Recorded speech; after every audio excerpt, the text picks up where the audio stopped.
নবীজি সাল্লাল্লাহু আলাইহি ওয়াসাল্লাম যুদ্ধের জন্য সফরে বের হলেন। সাথে সাহাবায়ে কেরামদেরকে লক্ষ্য করে নবীজি সাল্লাল্লাহু আলাইহি ওয়াসাল্লাম ভাষণ দিলেন, জানিয়ে দিলেন, শোনো, আমরা তো আল্লাহর জমিনে দ্বীন বিজয়ের জন্য সংগ্রামে বের হয়েছি, সফর করতেছি।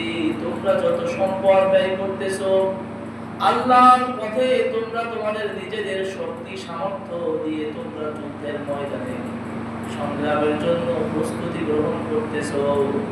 তোমরা শুনে রাখো, যাদেরকে তোমরা মদিনায় রেখে এসেছো তারাও তোমাদের সাথে যুদ্ধে শামিল হয়ে তোমাদের মতো তারা এরকম ভাবে নেকি হাসিল করতেছে।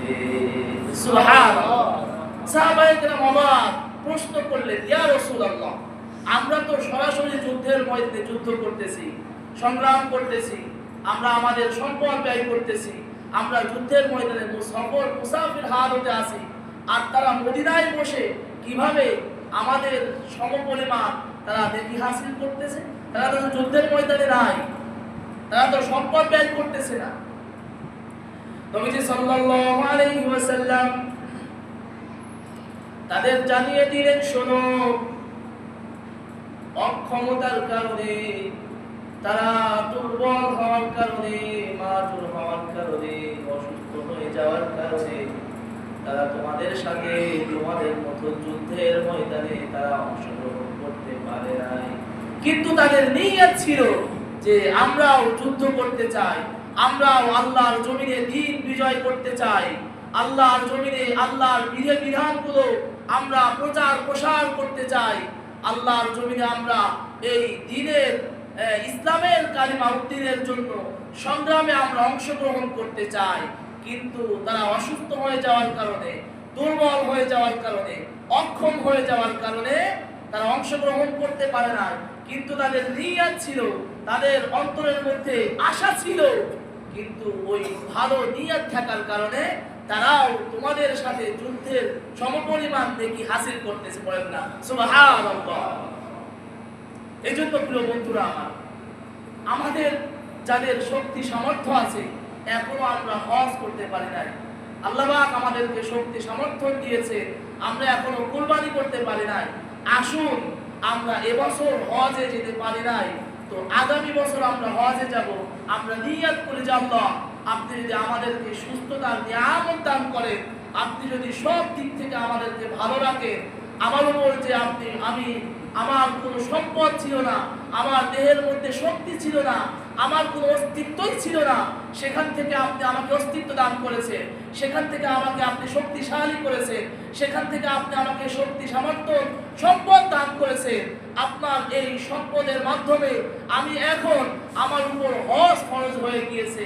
এবছর যেতে পারি নাই, তো ইনশাআল্লাহ আমি আল্লাহ নিয়ত করলাম, আমি আগামী বছর আপনি যদি আমাকে তৌফিক দান করেন আমি হজে যাব ইনশাআল্লাহ। এইভাবে নিয়তটা করা। এই নিয়ত করলে কি হবে? নিয়ত করলে রাসূল সাল্লাল্লাহু আলাইহি ওয়াসাল্লাম বলেন, এই নিয়ত করার কারণেও আল্লাহ পাক তার আমলনামায় বিরাট পুরস্কার দান করবেন। বলেন সুবহানাল্লাহ। কেমন?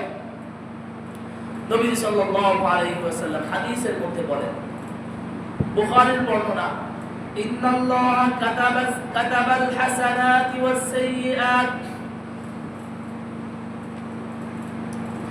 আল্লাহ সুবহানাহু ওয়া তাআলা ভালো মন্দ এগুলোকে লিপিবদ্ধ করে দিয়েছেন।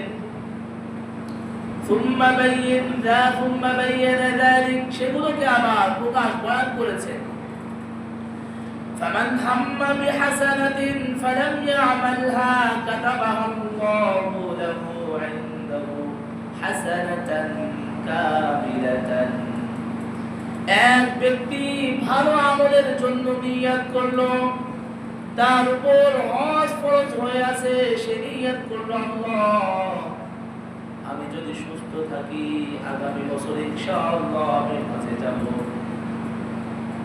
আমি আগামীতে ইনশাআল্লাহ কুরবানি করব, আমার উপর আপনি যে সম্পদ দিয়েছেন যাকাত ফরজ হয়ে আছে, আমি যাকাত প্রদান করব, আমি এখন যেই পরিমাণ গুনাহের সাথে আমার সম্পর্ক আছে নামাজ থেকে আমি দূরে আছি, রোজা থেকে আমি দূরে আছি, দান সদকা থেকে আমি দূরে আছি, সুদের সাথে আমার সম্পর্ক আছে, ব্যাংক লোন নিয়ে যে আমি ব্যবসা বাণিজ্যের সাথে আমাকে জড়িয়ে ফেলেছি।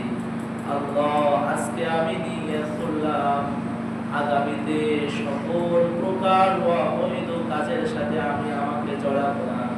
আপনার পক্ষ থেকে যত ভালো আমলের হুকুম আমাকে দেওয়া হয়েছে, আমি প্রত্যেকটা ভালো আমলে অংশগ্রহণ করব।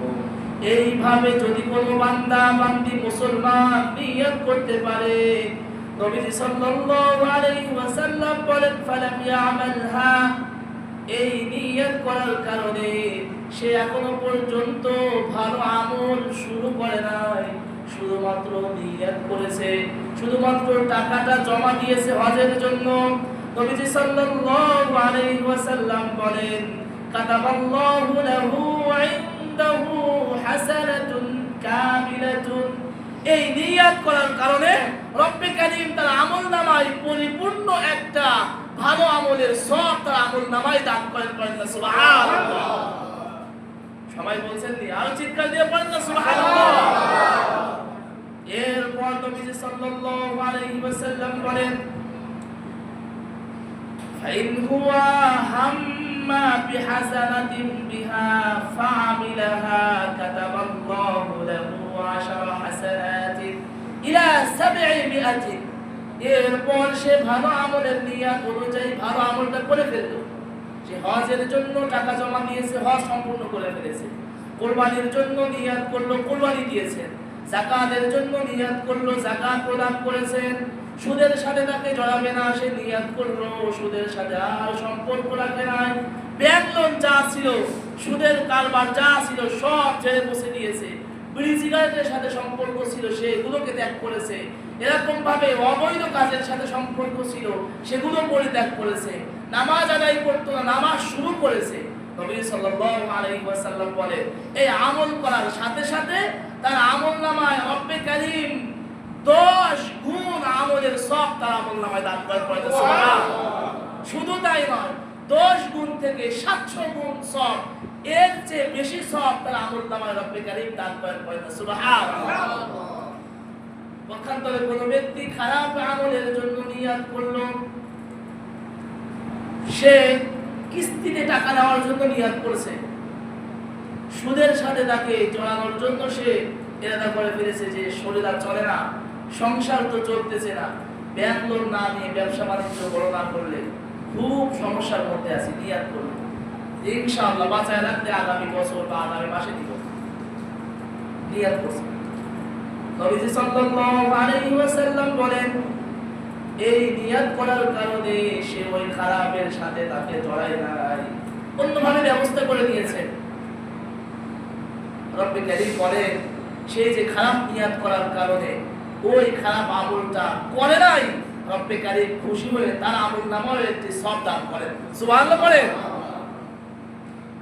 এরপর রাসূল সাল্লাল্লাহু আলাইহি ওয়াসাল্লাম বলেন, খারাপ নিয়ত করলো, নিয়ত অনুযায়ী একটা গুনাহ সে করলো, খারাপ নিয়ত করেছে, এই খারাপ নিয়ত অনুযায়ী সে একটা পাপ করেছে।